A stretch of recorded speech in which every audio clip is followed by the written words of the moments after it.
I think the factors are playing out and they will find their own level. And so is before you ask me, so is the answer for rupee versus the dollar. No, I was just going to come to that. Rupee will have to find its own. No, I know that sitting in your chair, you probably can't say this, but a little inflation won't hurt, right? I mean... True, because for growth you need that little bit of boost.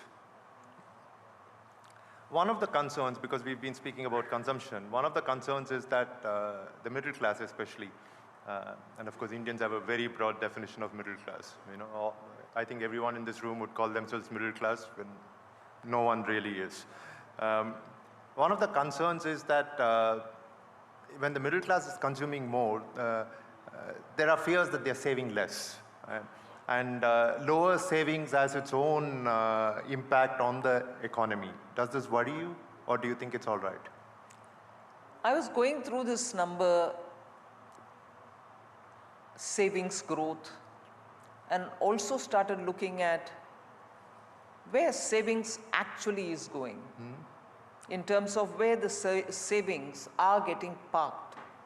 Growing all right, but not as much when you look at purely the savings, the small savings which go to banks or to the post offices. But if you were to look at monies which are going through the retail investors into the market, into the mutual funds, you see savings is also investment today. And therefore, if you look at the sum total of all these various categories, savings is not going down. And equally, whether through some kind of a bank assistance or credit taken from bank, I think the assets are also growing up. It's actually increasing in the hands of the middle class. So they may have loans to repay, but their total assets are also going up in terms of the number of people who have taken home loans or number of people who are paying, EMIs for additional rooms being built in their house. So when you look at the way in which assets are improving, or the buying of second houses, people who seek tax exemption for the second one, which is not given out on rent but is kept under ownership. We have not made a differentiation. A second house is also not being taxed, whether you let it on rent or it's your own, under your own possession. So savings today is finding various different ways of being parked and earning some interest out of it. So I don't think we should narrow the debate down to only look at what is going into the post offices or public sector banks in terms of savings in fixed deposits. Your budgets have consistently been very, very strong on the fiscal consolidation front. But we are seeing a worrying trend in states.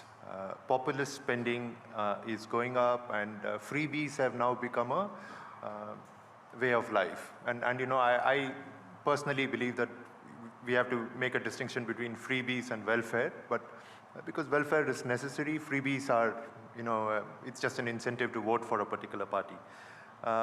Where will this stop? I mean, is this something that you've discussed with your fellow finance ministers in the GST Council? Not so much in the GST Council, but when they meet me one-on-one, we have been talking about it.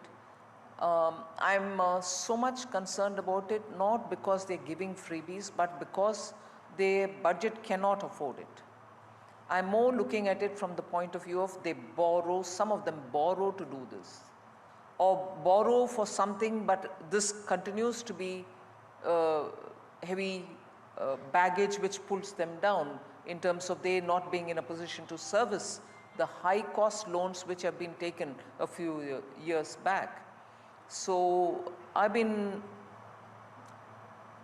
well, I don't want to say counseling them, I don't want to say advising them. I've been having conversations to make sure that if they need some help from the center, not in terms of money, but in terms of sitting and sharing some thoughts on how to restructure their debt. If the central, Ministry of Expenditure, Ministry of Economic Affairs can sit together the budget division can sit together with these officials from the states. We are trying to suggest that they may look into restructuring their loans, even if it means that they have to pay back some of those very expensive loans taken earlier with some penalty. They should do it because they are just not able to, some of the states are not able to service their loans. And borrowing to service the loan is very bad quality borrowing. And therefore, there's a lot of things happening on this.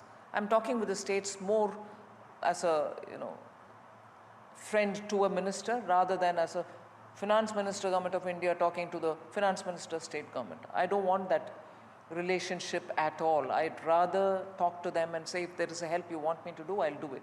And some states, I'm not naming them, across the board, no party lines here, some states have actually shown keen interest and benefited from it.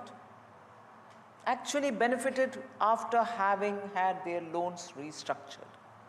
So I think it's time for all of us to keep reminding our states and the center, please do keep reminding me also, that we need to have a focus in reducing the borrowing.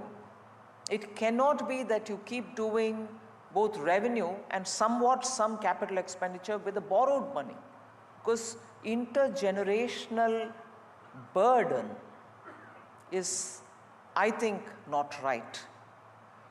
I don't want to get into the ethics of it or the moral of it, but it's just not right.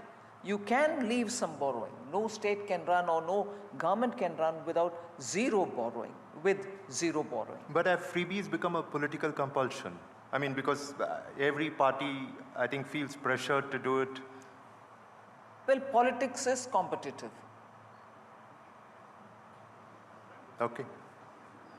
I want to come back to the rupee because there are multiple dimensions to this story. One is, of course, the economic dimension, which is so when a currency weakens naturally, right? And I would like to look at all the macro factors that are happening and all that, and you have to look at it economically and assess whether it's worrisome or not. But there is also a very strong, you could say it's erroneous, but there's also a very strong nationalist and political aspect to the currency. Every time the currency weakens, people feel, oh my God, India has become weaker. Every time the currency weakens, parties, the opposition parties can raise the issue. Of course, it's another matter entirely that when you were in the opposition, all of you raised it so much better than the current opposition is doing. The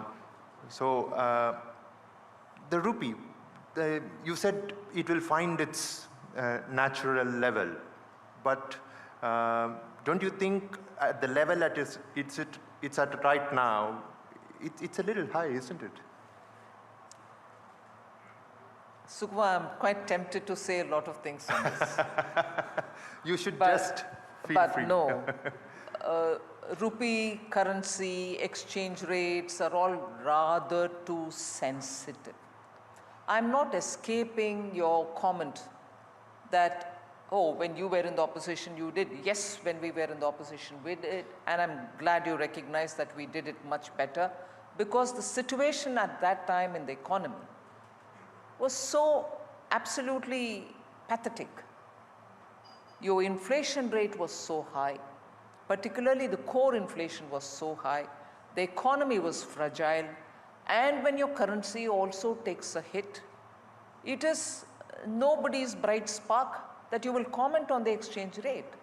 Every one of us did, and we did it definitely, and every session of the parliament we did it, and those of us who were not in the parliament then were saying it outside as well.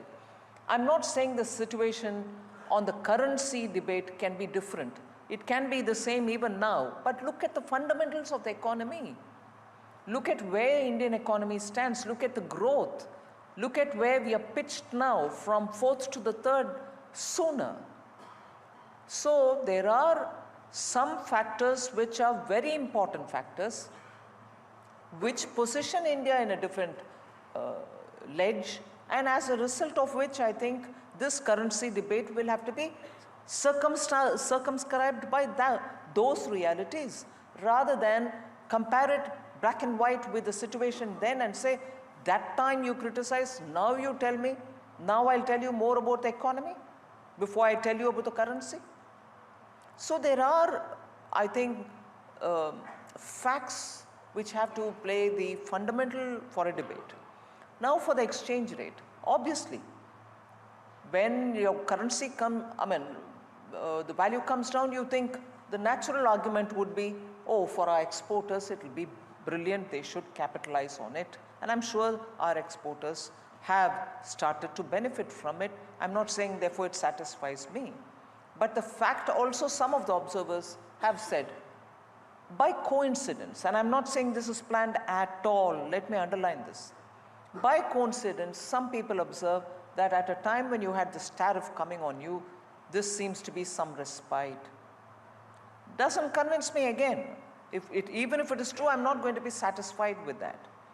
But it is true that economy's strength will have to be, as they say in Parliament, read along with it. You know, section so and so read along with that. Please read this with that.